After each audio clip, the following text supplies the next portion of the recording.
আসসালামু আলাইকুম প্রিয় ভিউয়ার্স বৃন্দ, আজকে আমরা যে কাজ করতেছি এটি হচ্ছে স্যামসাং সেটের একটি কাজ। এটা হচ্ছে স্যামসাং সেট। এই সেটটাতে টাচ কাজ করে না। এই সেটের মধ্যে এখন আমরা দেখব যে এই সেটটি কী কারণে টাচ কাজ করে না। স্টেপ বাই স্টেপ আমরা সবগুলো প্রসেস ফলো করে আমরা এই সেটটির কাজটি সম্পন্ন করার চেষ্টা করব। তো দেখতে থাকুন আমরা কিভাবে এই সেটটির কাজটি সম্পন্ন করতে থাকি। তো সাধারণত স্যামসাংয়ের A03s, A02s, A02, A03 এই সেটগুলোর টাচের লাইন সাধারণত সিপিইউ থেকে যেহেতু হয়ে থাকে, এই সেটগুলো সাধারণত সিপিইউ ফল্টিংয়ের কারণে টাচ কাজ করা বন্ধ করে দেয়। তো আজকে আমরা আমাদের এই সেটটিকে ওপেন করে দেখব আসলে আমাদের এই সেটটিতে সমস্যা কোথায়। তো এটি একটি পুরো আনকাট ভিডিও। আমরা শুধুমাত্র একটু একটু করে স্পিড বাড়িয়ে দিয়েছি, যেহেতু সময়ের ব্যাপার স্যাপার আছে। মানুষ অনেক সময় দেখা যায় বড় ভিডিও দেখতে চায় না, এই জন্য আমরা শুধুমাত্র ভিডিওর স্পিডটা একটু বাড়িয়ে নিয়েছি। এখন দেখুন, কাস্টমারের ক্যামেরাগুলো যেহেতু খুবই গুরুত্বপূর্ণ, এই জন্য আমরা কাস্টমারের ক্যামেরাটি আগে সরিয়ে নিয়েছি। আমরা একটু লক্ষ্য করলে দেখতে পাচ্ছি যে এটি আরও একবার রিভলভ করা হয়েছে। এখন হয়তো বা যে কোনো কারণে লাইনটা আবার হয়তো বা মিসিং হয়ে গেছে, এই জন্য সমস্যাটি দেখা দিয়েছে। তো এর জন্য আমরা সিপিইউটিকে হালকা রিওয়ার্ড করে দিলেও হতো, কিন্তু আমরা চাচ্ছি কাস্টমার যেহেতু আগামীবার কোনোভাবে আর এই সেটটি নিয়ে যেন কোনোভাবে আর কোনো টেকনিশিয়ানের দ্বারস্থ না হতে হয়, এই সেটটি আবার কাস্টমার যেন কারো কাছে ফিরিয়ে নিয়ে যেতে না হয়, এই জন্য আমরা প্রপার কাজটি করে দেওয়ার জন্য আমরা এই সেটটিকে খুলে, এই সিপিইউটাকে খুলে আবার প্রসেস বাই প্রসেস রিভলভ করে সেটটিকে আবার অ্যাসেম্বল করব। তো এই জন্য আমরা সর্বপ্রথম সিপিইউটিকে তুলে নিলাম। তো সিপিইউটিকে তুলে নেওয়ার পরে এই যে সিপিইউর নিচে যেই অংশটি আছে এটা আমরা ভালোভাবে ক্লিন করে নিব। যেহেতু আমাদের একবার রিভলভ করা হয়েছে, যে কোনো টেকনিশিয়ান ভাই এই সিপিইউটি একবার রিভলভ করেছে, সেহেতু আমাদের কষ্টের পরিমাণ একটু কমে গেছে। যেহেতু আঠাটি নেই, সেহেতু আমাদেরকে আঠা পরিষ্কার করে হচ্ছে না, আমরা সরাসরি উইক ব্যবহার করলাম। আমরা শুধুমাত্র বাঁকা তেড়া উঁচা নিচা বলগুলোকে সমান করব উইকের মাধ্যমে। তবে সবাই মাথায় রাখবেন, উইক ব্যবহার করার সময় কোনোভাবে আপনারা উইককে চাপাচাপি করবেন না। উইক দিয়ে যদি চাপাচাপি করেন, সেক্ষেত্রে আপনাদের বোর্ডের প্রিন্ট একসাথ হয়ে যাবে, এটা আপনাদের পরবর্তীতে সমস্যা করবে। আর আইসির উপরে আমরা আইসিটাও ক্লিন করা আছে, যেহেতু একবার রিভলভ করা হয়েছে। শুধুমাত্র দেখা যাচ্ছে কিছু কিছু বল একটু কালো কালো হয়ে আছে, এছাড়া সব ঠিক আছে। আমরা আইসিটিকেও সবগুলো বলকে উইক দিয়ে সমান করে নিলাম। এবার দেখুন, আমরা একটি রিভলভিং প্রসেস আপনাদেরকে দেখাচ্ছি। আমরা এই রিভলভিং প্রসেসটার মধ্যে আমরা সর্বপ্রথমেই রজনীর পাপার থেকে ধোয়া দেব, অথবা আমাদের ইয়ের মাধ্যমে এর উপরে ধোয়া দিয়ে নিব। এরপরে এই ধোয়াটাকে গলিয়ে নিব আমরা সিপিইউর উপরে ভালোভাবে। এক্ষেত্রে আমার কাছে মনে হয় এই রিভলভিং প্রসেসটি সবচেয়ে সহজ এবং সর্বোত্তম। এখন আপনাদের কাছে আপনাদের মতবাদ, আপনাদের কাছে আপনাদের ভালো লাগার বিষয় আছে। আমার কাছে এটা সবচেয়ে ভালো লাগে।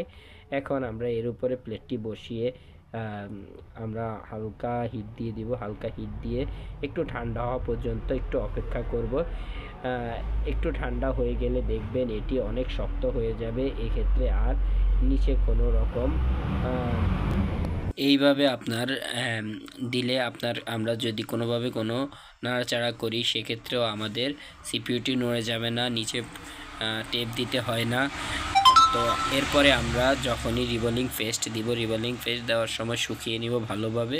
এরপরে টপ টু বটম সব সাইডে আমরা রিভলভিং পেস্ট মাখিয়ে দিব। এরপরে টুইজারটাকে আলতো করে ধরে এক প্রান্ত থেকে আস্তে আস্তে আমরা হিট দিতে থাকব। তো এই যখন বলগুলো হবে, দেখবেন মনে হবে যেন কোনো এক শিল্পকর্মের মতো, খুব সুন্দর। আমার কাছে রিভলভিংয়ের সময় এই বল হওয়ার সময়টা খুবই ভালো লাগে।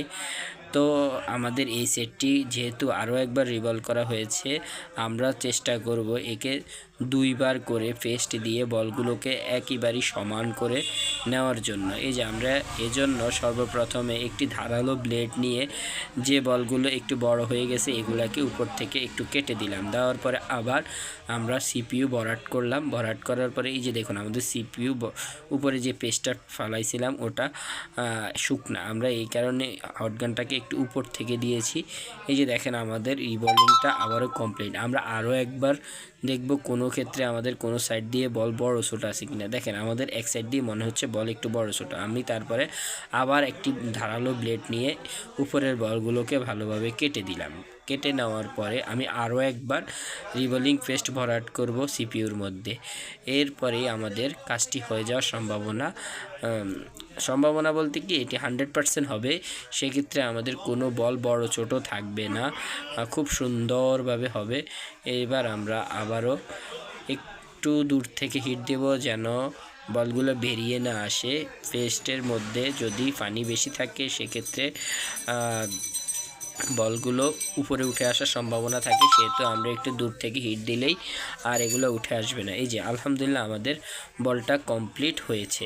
আমরা এরপরে আবারও একবার কাটবো, কেটে সবগুলো বলকে এক্সাইজ করে নিব। যে আপনি যদি এ পর্যায়ে খুলতে যান সেক্ষেত্রে আপনার হয়তো বা বল বড় থাকার কারণে সিপিইউর বল ছিঁড়েও যেতে পারে। এই যে আমরা এবার আবার একটুখানি হিট দিয়ে নিব সবগুলো বলকে এক মাথা এক সমান করে, এরপরে আমরা খুলে নিব।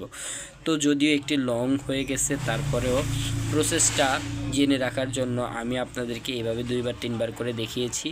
তো এটা আমি যতগুলো সিপিইউ রিভলভ করছি আমার সাকসেস রেট প্রায় 99% হয়েছে। এইভাবে সিপিইউ রিভলভ করলে আমাকে সেকেন্ড টাইম আর রিভলভ করতে হয় না।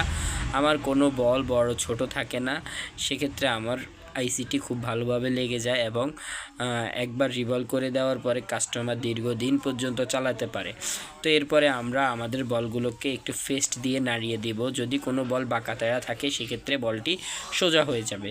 এরপরে আমি আমার বোর্ডটাকে ভালোভাবে একটু পরিষ্কার করে নেব। যেহেতু বোর্ড আমরা রজন দিয়ে পরিষ্কার করার পরে আমরা আর কোনোভাবে পরিষ্কার করিনি। এরপরে আমরা পরিষ্কার করে নেব। পরিষ্কার করে নেওয়ার পরে আমরা আমাদের সিপিইউতে যেমন রজনের ধোঁয়া দিয়েছি সেরকম আমাদের বোর্ডের মধ্যেও রজনের ধোঁয়া দিয়ে নিব।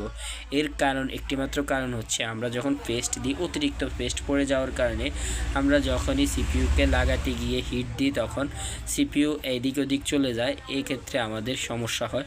এজন্য আমরা আজকে রজন দিয়ে করে আপনাদেরকে দেখাবো।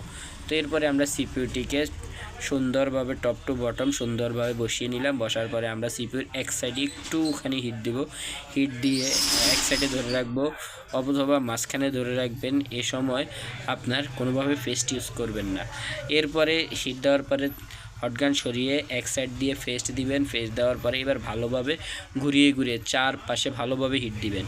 আপনাকে এনশিওর করতে হবে সিপিইউর কোনো সাইডে বেশি হিট পড়া যাবে না, কোনো সাইডে কম হিট পড়া যাবে না, সব সাইডে সমান হিট দিবেন। হিট দেওয়ার পরে যখনই সিপিইউর বলগুলো গলে আসবে একটু করে ধাক্কা দিবেন। এমনভাবে ধাক্কা দিবেন না সিপিইউ যেন বেশি নড়ে যায়, হালকা একটু নাড়িয়ে দিবেন। দেওয়ার পরে আপনাদের কাজটি সম্পন্ন হবে।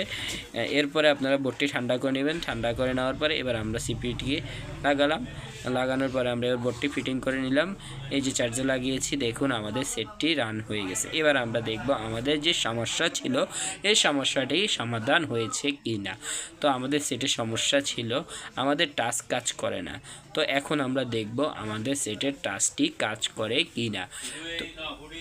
তো এভাবে আপনারা আপনাদের যেই কোনো সেটের যেই কোনো সিপিইউকে রিভলভ করে নিতে পারেন। এই যে দেখতে পাচ্ছেন আমাদের টাচটি কাজ করে। তো আমরা সিপিইউর উপর হালকা